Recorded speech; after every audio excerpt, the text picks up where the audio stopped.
얼마 전 우리는 성탄절을 지나왔는데요.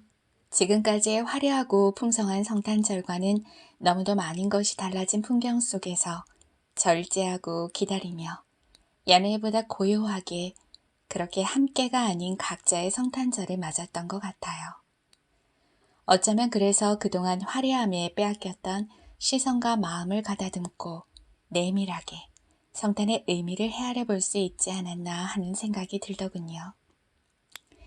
우리 구주 나심으로 우리에게 주어진 그 속량의 은혜가 무엇인지, 그 구원을 맛본 사람들이 어떤 삶의 길을 걸어가야 할지, 오늘은 특별히 누가복음에 나타난 예수 탄생의 증인들을 통해서 그 깊은 의미를 헤아려보는 시간을 갖고자 합니다. 그럼 아기 예수 탄생, 그날의 이야기 속으로 함께 들어가 보겠습니다. 할렐루야! 하나님의 아들, 하나님의 본체이신 성자 하나님께서 그 밤에 마리아라는 여인의 몸을 통해 태어나셨습니다. 그 곁에서 마리아와 함께 기뻐하고 있는 그는 요셉이에요. 그는 참으로 의로운 사람이지요. 결혼하기 전 마리아가 성령으로 잉태한 사실을 알게 된 후 그녀를 떠나지 않고 품어주었어요. 태중의 아기와 그녀를 함께 소중히 보호하면서요. 그는 천사를 통해 장차 이 아기가 태어나 백성들의 죄에서 구원할 구주가 되신다는 사실을 알게 되었거든요. 네, 그래요. 바로 이 아기가 수천 년 동안 말씀에서 예언된 바로 그 약속하신 메시아, 예수 그리스도이십니다. 그런데 그토록 존귀하신 아기 예수님이 왜 저런 곳에 누워 계시냐고요? 당시는 이스라엘이 로마의 통치를 받던 시절이에요. 로마 황제 아우구스투스가 세금을 걷어들일 목적으로 인구 조사를 위해 백성들을 각기 고향으로 돌아가라 명했지요. 어쩔 수 없이 요셉은 해산할 날이 임박한 마리아를 데리고 고향 유대 베들레헴까지 오게 되었는데 인구조사로 고향을 찾은 이들이 어찌나 많던지 마침 진통이 시작됐는데 해산할 곳이 아무데도 없었답니다. 결국 이곳 마굿간에서 예수님이 태어나게 되신 곳이에요. 말들의 여물통, 말구유가 아기 예수님을 누일 유일한 곳이었죠. 이 시각 사람들은 과연 이 작고 초라한 마굿간에서 온 인류를 구원할 구주가 나셨다는 사실을 상상이나 했을까요? 그때예요. 아기 예수님이 나신 마을 근처 들판에 밤이고 낮이고 양을 돌보던 목자들이 있었는데 갑자기 그 목자들을 빛으로 에워싸며 천사가 나타나는 게 아니겠어요? 그들이 두려워 떨고 있는데 두려워하지 말아라. 내가 너희에게 큰 기쁨의 소식을 전하러 왔노니 이는 모든 백성을 위한 것이라. 오늘 베들레헴에 구주가 나셨으니 그는 곧 그리스도라. 너희는 가서 구유에 누워있는 아기를 보리니 이것이 너희에게 증거가 되리라. 하더니 호련히 수많은 전군과 천사가 함께 하늘을 빼곡히 에워싸며 하나님을 찬양합니다. 지극히 높은 곳에서는 하나님께 영광이요 땅에서는 하나님이 기뻐하시는 사람들 중에 평화로다. 천사들이 어느새 하늘로 사라지자 목자들이 서로 말했지요. 우리 지금 당장 구해놓은 아기를 찾으러 가봅시다. 우리를 구원하실 분이 나셨다는데 이 일이 정말로 일어났는지 확인해야 하지 않겠소? 여부가 있겠소? 서둘러 나선 목자들은 결국 아기 예수님이 계신 마굿간을 찾아내었지요. 과연 천사들이 일러준 그대로였어요. 그 위에 누인 아기를 보며 얼마나 감격스러웠을까요? 목자들은 마리아와 요셉에게 자기들이 보고 들은 것을 이야기하며 하나님께 영광과 찬양을 올립니다. 마리아는 그날 목자들의 증언을 마음속에 소중히 간직합니다. 이 놀라운 간증은 연약한 육신의 몸으로 구주를 낳은 어미의 막중한 삶이 때때로 두렵고 버거울 때마다 그녀를 붙잡고 견인해주는 증거가 되어주겠지요. 아기 예수님이 태어난 지 8일째가 되는 날, 율법에서 명한 대로 할례를 행하였고 어느덧 나신 지 40일, 정결케 되는 기간이 지나 정결 예식을 드리기 위해 예루살렘을 향하고 있어요. 이는 첫 아들을 거룩하게 구별해서 하나님께 드리라는 말씀에 순종하는 것입니다. 예루살렘 성전에 도착했어요. 많은 사람들이 각기 제물로 바칠 짐승을 안고 성전을 찾았군요. 당시는 정결 예식이 예루살렘에서만 치러졌기 때문에 더욱 그러했을 거예요. 마리아의 손에는 비둘기 2마리가 담겨 있네요. 가난한 사람들은 양 대신에 비둘기를 번제로 바칠 수 있도록 율법이 정하고 있거든요. 우리 구주 아기 예수님의 정결 예식 차례가 왔겠지요.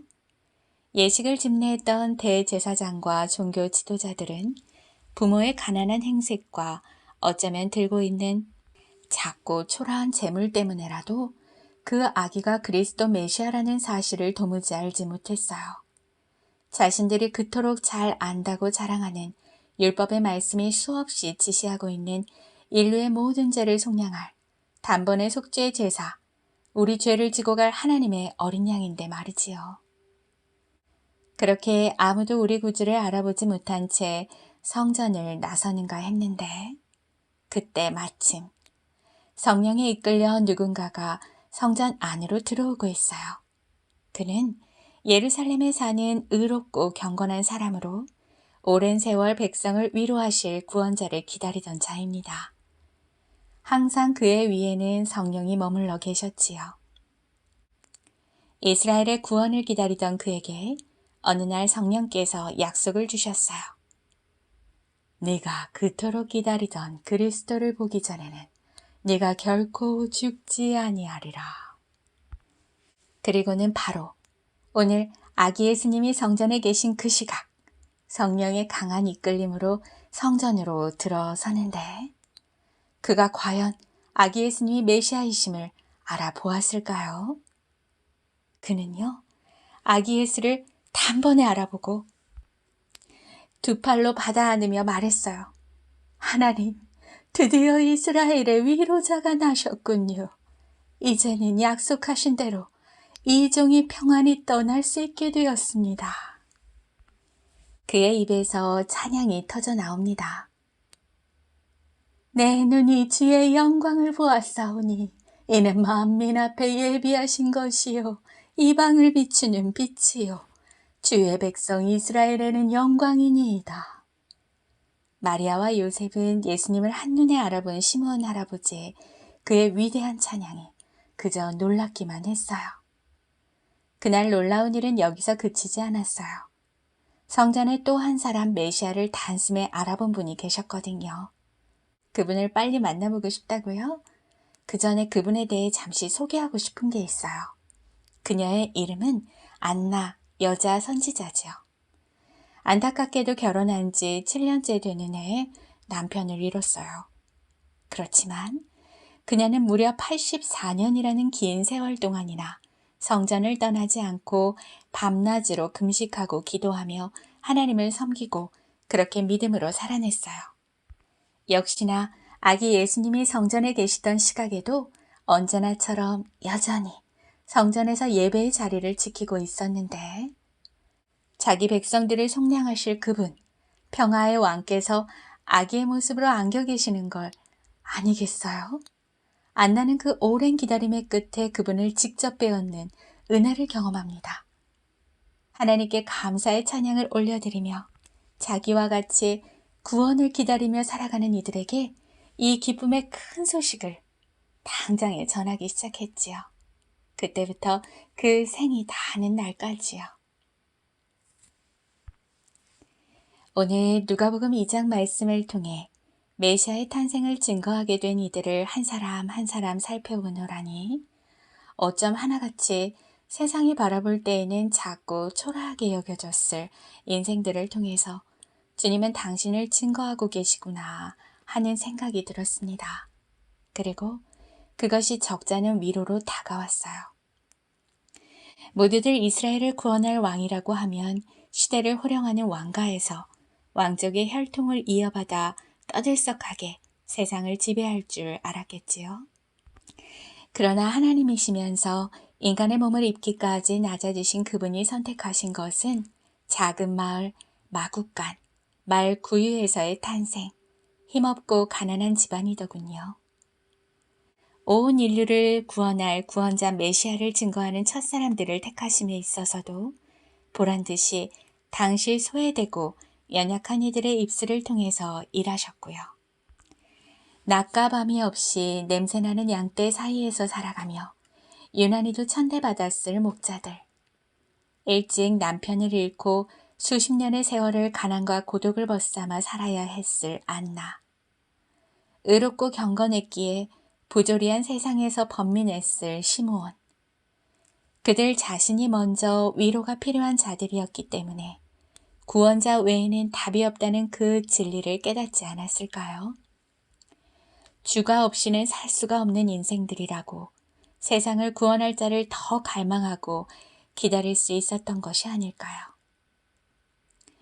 그들 삶의 아픔, 슬픔, 연약한 그 틈새로 주님이 그들 속에 깊숙이 찾아가서 만나주시고 그 삶을 위로하시는 것을 보면서 주님께서 진짜 복이 무엇인지 명시하시던 말씀들이 떠올랐어요. 심령이 가난한 자는 복이 있나니 천국에 그들의 것이라 하셨지요. 애통한 자는 복이 있나니 그들이 위로를 받을 것이라 말씀하셨어요. 의에 줄이고 목마른 자가 복이 있나니 그들이 배부를 것이라고 하셨고요. 마음이 청결한 자는 복이 있나니 그들이 하나님을 볼 것이라 하신 말씀처럼 정말 그들은 누구보다 천국을 미리 경험했고 한없는 위로를 받았어요. 분명 시므온과 안나는 성전에 있는 여느 사람들보다 나이가 많고 늙어서 몸도 시력도 약했을 텐데 그곳에 있는 다른 누군가가 아닌 특별히 그 두 사람이 메시아를 단숨에 알아보는 복을 누리다니 마음이 청결한 자가 하나님을 볼 것이라는 말씀은 너무도 확실합니다. 그렇게 미리 천국을 경험하고 하나님을 본 자들에게서는 찬양이 터져나왔습니다. 그리고 그 큰 기쁨의 소식을 지체하지 않고 전하는 삶을 살게 되지요. 우리의 구주가 나셨습니다. 우리를 위로할 자가 오셨습니다. 라고 말이에요. 그와는 달리 정결례를 위해 성전을 찾았을 때 제사를 집례한 누구도 아기 예수 구주가 나심을 알아보지 못했지요. 가난한 이들이 바치는 제물과 제사였기에 관심이 없었는지 모르죠.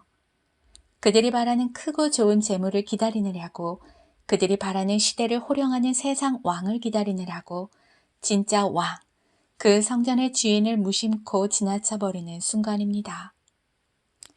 더 이상 이런 짐승 피의 제사로 죄를 씻는 행위를 그치게 해줄 우리의 구세주, 그분이 오셨는데 말이지요. 주님 없이는 살 수 없는 인생을 걸어가고 계신가요? 주님이 아니시고는 내 인생의 답도 길도 없다 여겨지는 그런 심령이 가난한 삶으로 초대되셨나요? 그렇다면 그 자리가 바로 주의 구원을 뜨겁게 만나볼 복의 자리입니다. 목자 없는 양들이 유리 방황하는 이 세상에 애통하며 의에 줄이고 목말라 계신가요? 그런 당신의 청명한 눈이, 그 맑은 마음이 주의 영광을 보게 될 것이며 위로를 얻고 또 그 위로를 세상에 전하게 될 것입니다.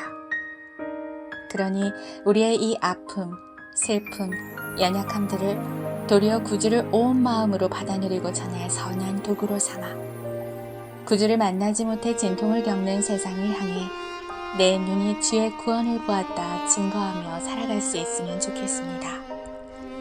말씀이 육신이 되어 우리 가운데 거하심에 우리가 그의 영광을 보니 아버지의 독생자의 영광이여 은혜와 진리가 충만하더라. 이것이 오늘 누가복음 2장 예수님의 탄생 증거자들을 통해 여러분들과 나누고 싶었던 큰 기쁨의 소식입니다.